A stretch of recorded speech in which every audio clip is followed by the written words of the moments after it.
Hello. I have been to the basement. And in the basement, I found this Heath Zenith Microcomputer learning system. It is a cool thing from way back when. That it's a Model 3400 series. So it comes with a hexadecimal keyboard and all kinds of places that you can plug things in. I don't remember ever coming upon this when I was in school. I don't know exactly when it was made or much of anything, but I do know that when I turn it on, it comes up and it says CPU up. And if I push things on this hexadecimal keyboard, things happen.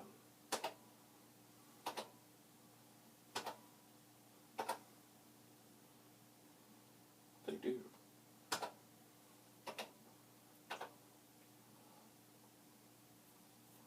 So, I do not have documentation for it, but I'm sure it's available online. But this thing, it's cool. It might be an interesting thing if I decided ever, to sort of hang it on the wall. But you know what? It's really, I'm pretty much, into Commodore things. It's really not my thing. So, much as I appreciate it with somebody with an Atari or an Apple addiction calls me up and says, "Yo, I got a Commodore thing and I don't want it," and we come to an agreeable agreement. I think what I'm going to do is, if somebody calls or writes to me or whatever it is, wanting to make an offer on this fine, I think I'm going to put it up on eBay. I think I'll put it in an auction and I'll see what the interest is. I know they are out there. I know I've seen other ones up on there. I just don't know much about them. But it does look like it is interesting. It's an interesting thing. And I'm sure that for people who use these in school, it would be like a trip down memory lane. Kind of like, I've been tinkering with this Pong game. And it does take me back. Now, we didn't play exactly that game, but they were all much the same. So, from what I can tell, this is all here. From what I can tell, it works. It's 120 volts. It comes with a cord. It's attached. When I turn it off, everything goes dead, except the LED is on. I guess it's really not on or off. It's on standby. And when I turn it on, it says CPU up. And there are chips in here. And there's a little breadboard or bread bin here, so I guess you can experiment with things with other chips. Or I'm not sure.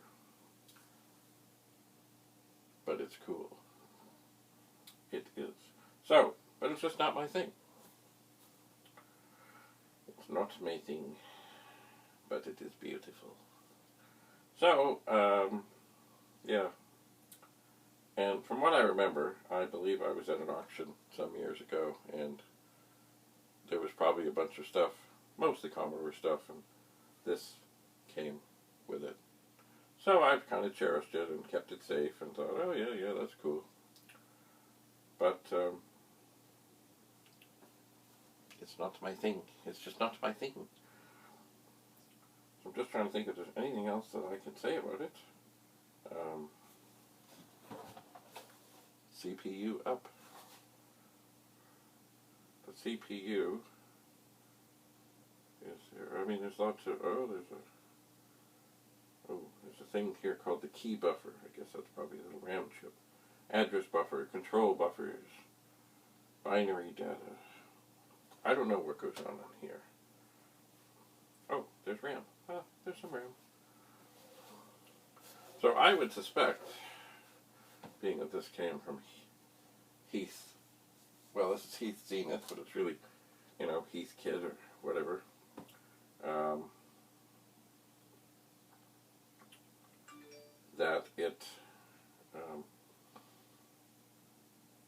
remember in my electronics class, my teacher decided he'd get these scopes, and instead of having them assembled, he had the class assemble them.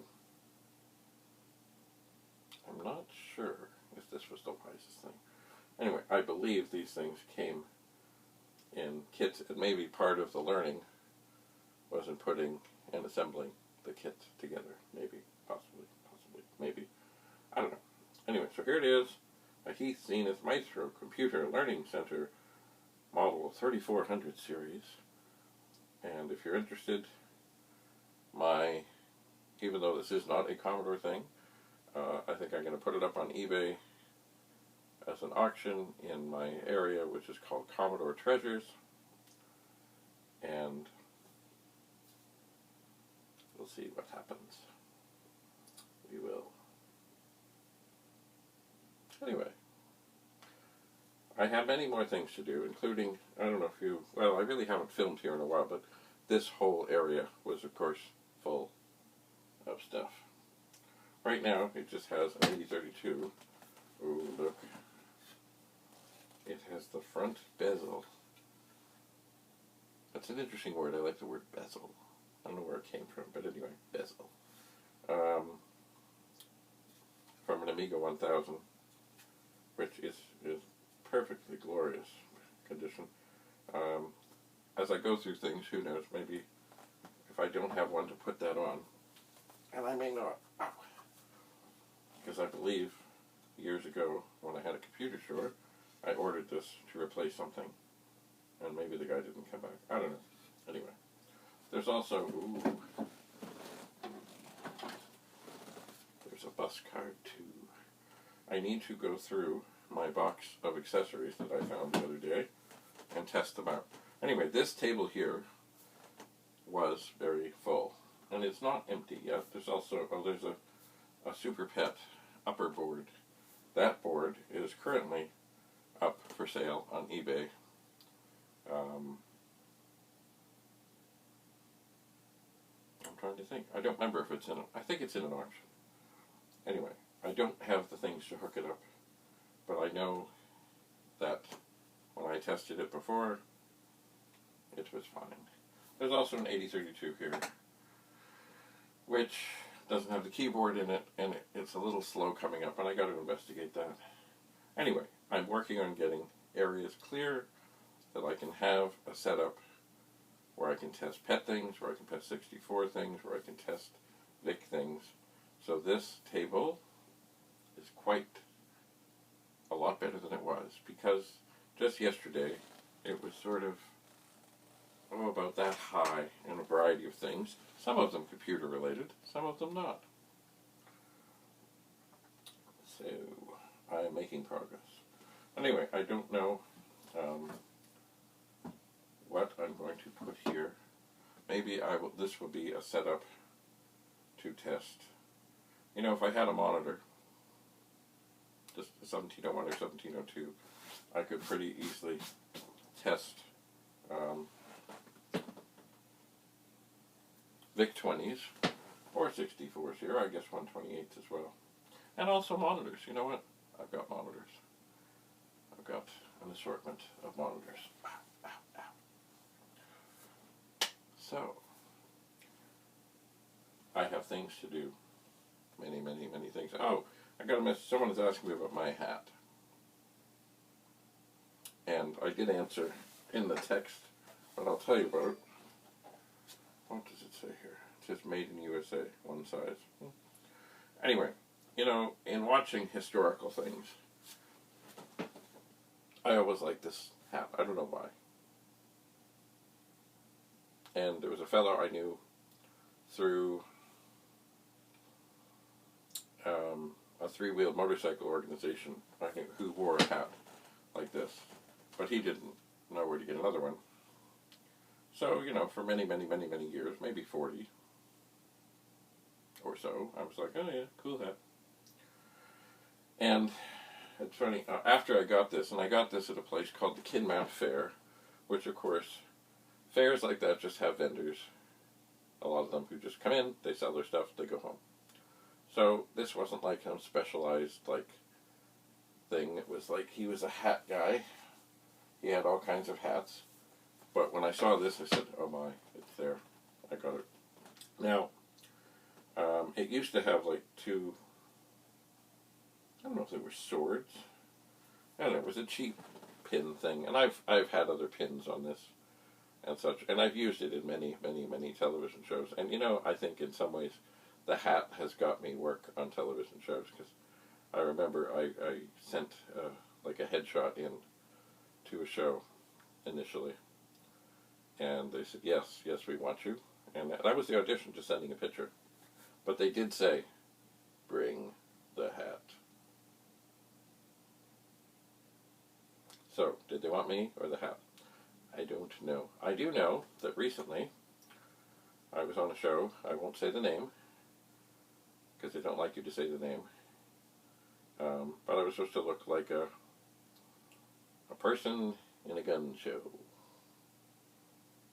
So I put on my overalls and a plaid shirt and this hat and just my regular shoes. Oh, and my leather vest.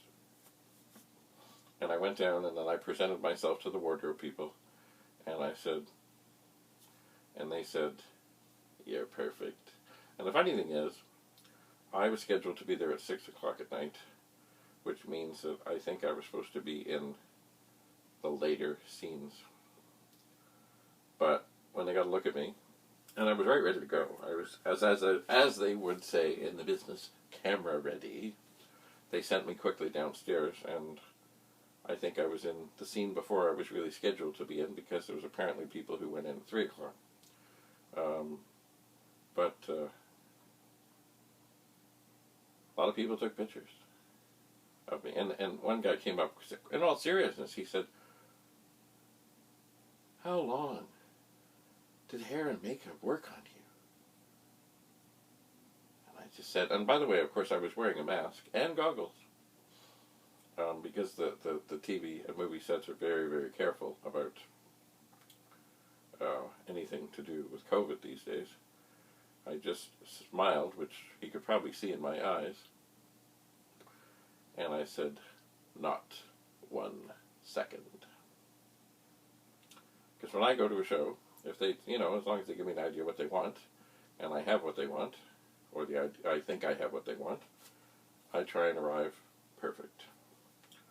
Means they don't have to spend any time on me, I don't have to spend any time sitting with some makeup artist, or any hair person, or anything else. So, anyway, but of course I was wearing this hat, and they loved the hat.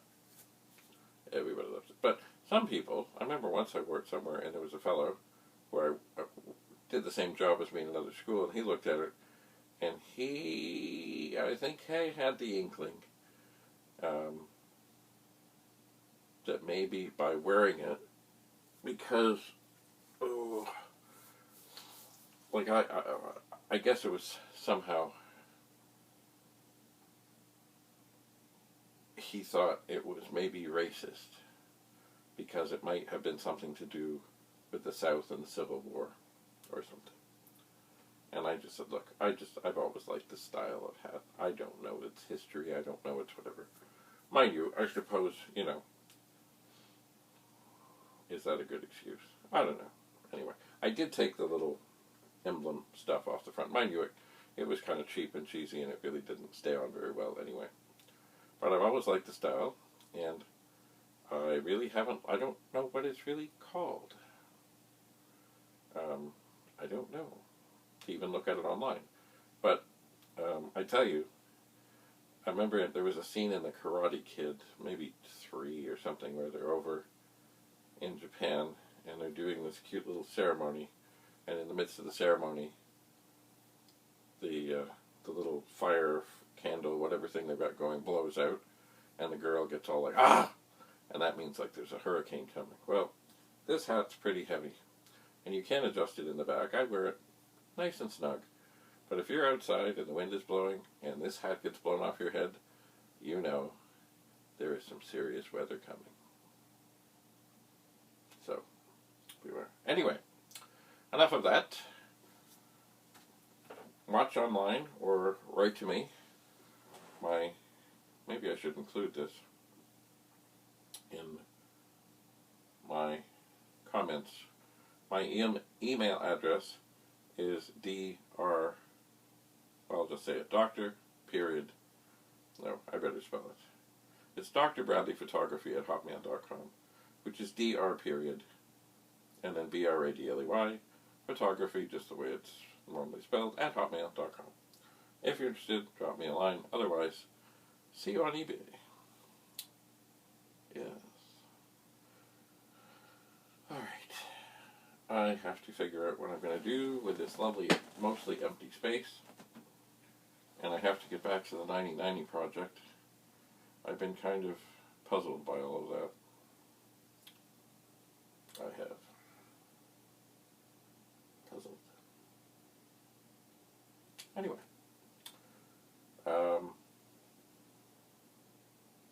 Yeah, oh, and here's a big 20. Now, sorry, I forgot about this. Big 20. And it's a thicker one. I can just tell it's two-pronged. Switch feels a little tight. And on the bottom, is there a note? There is. March 20th. Basement Big 20 2-prong test socketed. Okay, I guess I gotta test this. Anyway, but I have lots to test. And if you have seen the video of me peering into where I used to film, which I may film again, which is the pool room, I've got a lot of stuff to go through in there too. Lots of stuff. Actually, I've got to go through stuff to even get into the room. Funny, some people may think, well, if you couldn't get into the room, how is it that you had the lights on while you were doing that little thing? And that is because the lights are connected to to X10 modules. And I had another controller, which I have just out of here, that I used to do some lights in here. But it's on a different code. And I thought, how am I going to do this? First of all, I thought, I got to get in there, but I can't get in there. So I thought, wait, if I just switch this thing over, the house code, I should be able to turn on the lights. And you know what? It worked. So that's how I got the lights turned on. Anyway, I have to do a little excavation. And it's funny, someone said you really got to clean up. Well, it's not dirty in there. It's just full. So, anyway. Well, enough for now. Watch online.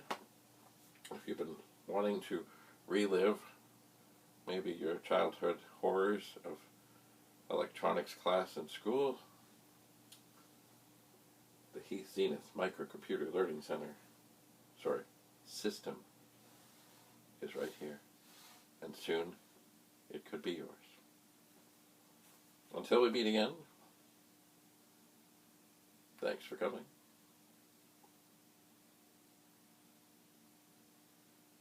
Bye for now.